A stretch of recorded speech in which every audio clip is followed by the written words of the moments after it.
Motozar TV, South Africa's leading Formula One fan channel. We were just trying to figure out how to do the restream. We're doing our first simulcast where we are streaming from Instagram, Facebook, and our YouTube channel. So it's Motozar underscore TV for those of you who don't know. And today, obviously, we'll be discussing the qualifying session at the British Grand Prix in Silverstone today, which was drenched in wet weather. Mixed conditions always make things more interesting, of course. And yeah, so we got a few surprises. Carlos Sainz Jr. getting his first pole position of his Formula One career. Kudos to him in changing conditions. He looked to be on the back foot. So he's followed by Max Verstappen, who was only 7 thousandths of a second behind, closely followed by Charles Leclerc, who is Carlos Sainz Jr.'s teammate. Then it's Sergio Perez in the sister Red Bull. So it's Ferrari, Red Bull, Ferrari, Red Bull, and then Sir Lewis Hamilton in fifth place, followed by another local hero, um, Lando Norris in sixth place. Then Fernando Alonso having a very strong season in seventh. Sir Lewis's teammate George Russell is in eighth. Zhou Guanyu, ninth place, his second top 10 qualifying this season, followed by Nicholas Latifi, who has his strongest qualifying of the season, out qualifying teammate who has been outperforming him, Alex Albon, in the final top 10 position. So yeah, the session was mixed conditions. They'd say the rain would stop, then it wouldn't. Siun Dando saying load shedding made him miss qualifying. You're not the only one, Dando. We were supposed to be on the stream with Christu from Fans of the Drive, you know, the podcast that we often work with. So he was supposed to be here, and Chloe as well, and even low-key Nikki. But yeah, we struggle to get people on because it's, load shedding. Even I had load shedding earlier, actually, and it's almost twilight here. And it literally came back just before qualifying started. So it was my luck. But I was already watching on the F1 TV Pro app, which I recommend everyone gets. It's dope, dope, dope. Anyway, let's talk about the qualifying. So yes, Carlos Sainz Jr., we're very happy with him. Shout out one time. He's had a lot of challenges this season. He's had a bit of bad luck. He's also made a few errors himself. So he will be really pleased today with getting that pole position. It's the first of his F1 career. And then in the post-quali interviews, he was asked if he thinks that he can convert it into a win. If we look at the pace in FP1 and 2 of the Ferraris, I think they had good pace, even in the long runs. But in all true honesty, looking at how Red Bull improved between yesterday and today. Sorry, I'm just reading a message here. Sorry, people. He says, get ready. Are you telling me that all this time I haven't been streaming? No. Are you serious? No, there it is. It says live, 3 minutes. Sorry about that. Shout out one time, Josi underscore SA from ETV Morning Live Show. He's just logged on our Instagram Live. If you're just joining us, we are talking about the qualifying session of the British Grand Prix this season. Carlos Sainz Jr., for those of you, I think lots of people missed quali because of load shedding. Obviously, in South Africa, we've got this problem with electricity at the moment, but we're working on it through the power utility and our trusted government. Hopefully, things will be resolved in no time. We do encourage you guys, if you want to engage, to click on the link on the timeline across all platforms. We've got the Restream link, and then I will allow you to join the stream and we can have a conversation about the race. Well, the qualifying. So tomorrow's race, apparently they don't know what the weather will be. So it could rain, it might not, it might be dry. But yeah, I think it's going to be a very interesting race. Max Verstappen, he was looking very strong, leading all the sessions until Q3. He made a couple of mistakes. He spun out and then he ran wide in his one run. I think his lap time was even deleted because he went beyond track limits, but managed to pull out to come out in second place. He's really having a strong season, and I've seen a lot of improvement in his driving this season. You can see that actually now he's matured since he's become world champion. Shout out one time, Betway. See, we're on brand as always. But yeah, okay. Charles Leclerc needs to revitalize his championship fight. Third place, he'll be disappointed with that because definitely Ferrari had the pace, and at some point he had gone quickest. But in the last run, I think he was let down by his second sector, and which put him in third place. But I mean, Silverstone, it's a wide track, lots of overtaking opportunities on the straights. And there's just one thing, guys. I mean, please do respond to this. Yeah, Jose, I see everyone missed quali because of load shedding. So yeah, that's why we're here. We're going to be going live after each quali session going forward. Ultimately, what we want to do is obviously go live after each session, but you know, baby steps, people. So yeah, Carlos Sainz, Konje Jose, who do you support? Come, comment here. I'll respond to you, or you can go and click on the link on my stories, and then I'll allow you to join the stream. Then we can have a conversation.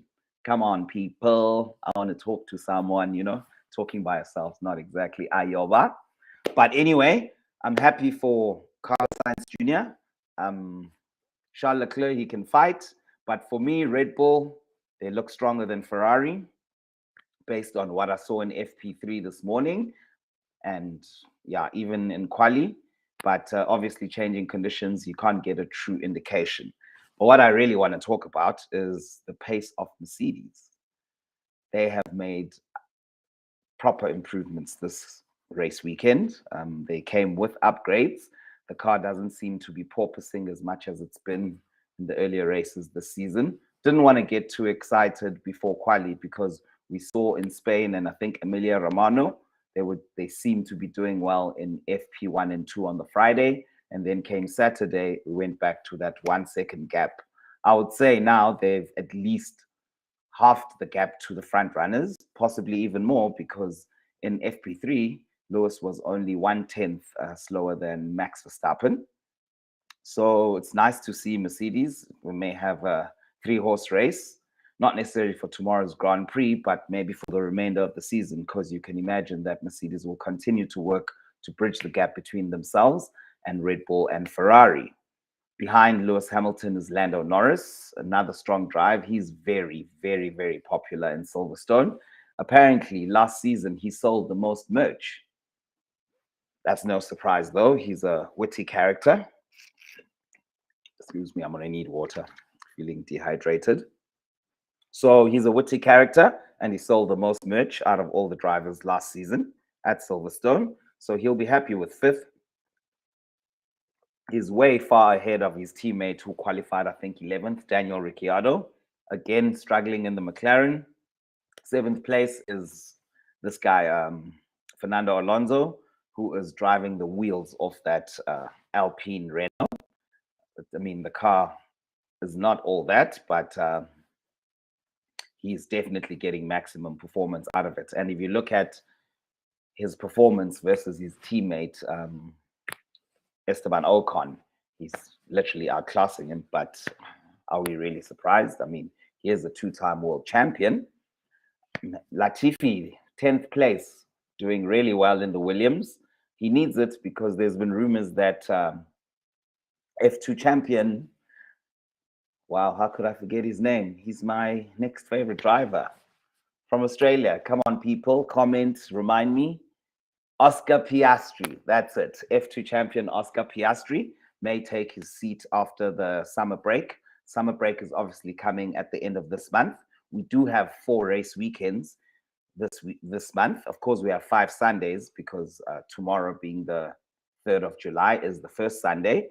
And then the last race is on the 31st at the Hungaroring in Hungary. So next weekend will be Austria. We're going to have a sprint race as well on the Saturday, which is always exciting, and there's points awarded for it. So at Motozar, we're going to be doing something a little special, but we'll tell you about all of that next week. After the race, of course, we're concentrating on Silverstone. Zhou Guanyu has out qualified Valtteri Bottas. Moray, I hope you're watching. Moray is one of two fans that I know of Valtteri Bottas, diehard fans. Him and Alake's World, they won't want to hear about Valtteri Bottas, who qualified 11 today. That's not bad. I mean, you can still make your way up the field from that position. And, well, I guess everyone will get to choose what tire they start the race on. I was going to say he has the advantage of choosing the tire versus the top 10. But since everyone was driving on intermediates today, every driver will get to choose which race tire they want to start on. And they'll all have fresh rubber because today they didn't use any of their allocated dry tires due to the wet conditions. Of course, classic Silverstone. It was raining cats and dogs. The rain would stop, then it would come back, and McLaren would make a forecast. I feel like they're a little bit off the mark with how they predict the rain, but Red Bull seemed to be on the money that it would rain in 7 minutes, then 7 minutes later it would rain. So, with changing conditions, it's always very important to set your time while the track is as dry as possible, because once it gets wetter, obviously the times get slower. So, but no one really got knocked out in Q1. Everyone we expected to be in the top 15 and then later top 10, except for maybe your Daniel Ricciardo. Ocon, I saw that he's in 15th place. The Aston Martins didn't even make it out of Q1. Sebastian Vettel sounding very disappointed when he was like, not again, not again. But yeah, he'll be disappointed. So was his teammate Lance Stroll. Alex Albon, he also struggled. We actually had a debate with a few guys. I don't know if you guys saw our quiz yesterday, for those of you who saw it. So admin posted that the correct answer was 4 British drivers on the grid currently. So obviously Alex Albon was born in Great Britain, but his father's from Thailand and his mom is British. So we were having a debate with the people in the DMs, and they're like, nah, fam, who's the 4th driver from Britain? And I was like, Albon. Then they brought out receipts. Imagine me, the F1 guru, like being caught with my pants down. It was hilarious. But anyway, we are always willing to learn. So the story with Albon is under the Thai leg, even though he's got dual citizenship because he's got a British passport, having a British mom and being born in Britain. So he didn't do really well, the half Brit, half Thai. Who else was I thinking about? I don't know, people. I wish someone could engage. I see there's people who've logged on. I know you missed quali because load shedding, but yeah, if that's all, I'm just going to do my predictions for tomorrow's race, provided that it's dry. I think that I don't want to be like I'm undermining Carlos Sainz Jr., but for me, based on his performances so far this season, I don't know if he can go ahead and take the victory. I do wish that he does. I mean, it would be nice to see a new race winner. It would be good for his morale. Don't know if he's still in the championship fight, really. What is it? Round number 10 or 11 now? Well, almost halfway through the season. Anything can happen in F1. We can't write him off. Maybe he will reignite his championship credentials. You never know. Maybe there's a coming together between Charles and Max. I think there's a little bit of an undertone there after hearing Charles making the error of calling Sir Lewis Hamilton the 8-time world champion. And obviously, we want to discuss things that have been happening in and around F1, around racism, comments made by first Yuri Vips, who is an F2 Red Bull driver, part of their junior program. They issued a statement saying that they're going to release him of all his duties. Then yesterday I read that some other F2 team has signed him up. I can't remember the name of the team. They're saying they're going to rehabilitate him. That makes me feel some type of way. I'm not going to lie. Then later on, earlier on this week, then we heard from 1981, 83, and 87 world champion Nelson Piquet from Brazil. an interview of him after last year's British Grand Prix. He had made a comment about the collision between Sir Lewis Hamilton and Max Verstappen, which happened at Copse Corner on the opening lap. You remember they came together. Max DNF'd out of the race. He had to be taken to hospital for a routine check, but fortunately he was okay. So Lewis Hamilton was issued a 10-second penalty for the incident, but ended up winning the Grand Prix in any case. So Nelson Piquet, he is the father to Kelly Piquet, who is Max's girlfriend, of course. So he was in an interview in his native language. Portuguese, I think, is the main language in Brazil. And then he used a word, I think he said Niquito or Niguemo. I mean, I don't speak Portuguese, not gonna lie. Then he used that word, which, according to translators, is the N word. He came out with a statement, issued an apology, saying he was sorry for the comments. He would never discriminate any driver in that manner. However, the term he used, whether it's Nikito or Niguemo or whatever it is not one of racial discrimination, which to me, low-key, feels like a half-baked apology. Why apologize if you're saying that it doesn't mean what you're saying it meant?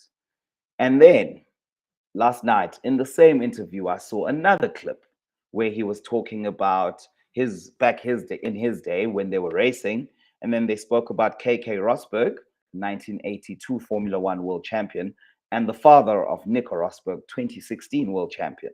And they asked how he rates him amongst the Formula One champions and drivers, and he said, forgive my French, he's shit. KK was shit. Then he moved on, and then they spoke about his son. What do you think of his son, Nico? And then he used the same word again, referring to Lewis, that basically Lewis handed Nico Rosberg that championship, using the same word, Niguito. So for me, I feel like he doesn't use that word when he's talking about, Max, when he's talking about Nico, when he's talking about KK. He's specifically using that word to talk about Sir Lewis. So definitely there's something there. I read somewhere, but it wasn't on the official F1 page, that he's been banned from all F1 activity going forward. I do hope that that is the case. I also heard the press conference, the driver presser on Thursday. Sir Lewis was one of the people who was there, and mainly the questions he was being asked, of which I feel it's kind of unfair, were not about even the race weekend, him being in his home Grand Prix, etc., having won here 8 times, but it was more about the social injustices of the world, comments made by Nelson Piquet, and we even had David Croft there in the presser room, and it was my understanding that it's the first time that he was there. And when they asked questions, the first question was from him, and it was directed at Sir Lewis, where he first said, of course, Lewis has been facing racial discrimination throughout his F1 career, which is a fact, but we obviously didn't know about it. And now it's just coming to light, because it's in the public domain. And then he spoke about it. But I won't lie, I felt like he asked and answered the question, because he said, it's lovely to see that the F1 paddock getting behind you and the cause that you stand for and against Nelson Piquet. And then he asked Lewis if he felt like, is he bearing the hatchet and putting this behind him? I felt like he was sort of leading the narrative. And then the first thing Lewis asked was, what are you doing here? He was even wearing a mask. I would have loved to see the expression on his face when he asked him that, because he was like, what are you doing here? He's like, no, Lewis, we're allowed now. It's the new look of F1, wada, wada, wada, wada. And yeah, just left a sour taste in my mouth.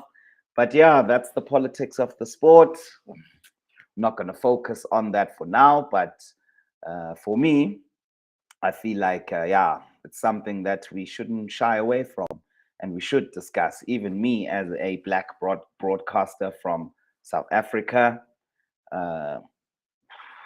I'm basically in the same position in a way. I haven't been discriminated against racially as yet, but I've seen some of the low-key comments on the Instagram timeline and comments where guys like, oh, what do you know, when we were voicing out our opinion about the occurrences of Abu Dhabi 2021. I was not going to make this stream too long.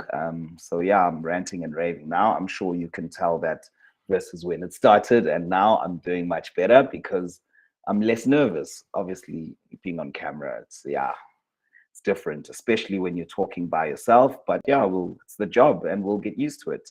But thank you, people, for logging on to Motozar TV. Tomorrow, yes, our weekend activity. We're going to be at 011 by the Baron in Sandton. That's 27 Minerva. Sandton Gate is the building.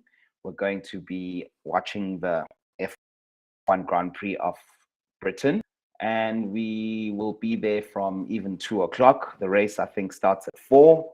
We're going to have nice activities there with our partners, Whitley Neal, Bosch and Dal Nicholas, who are a Formula One aligned brand.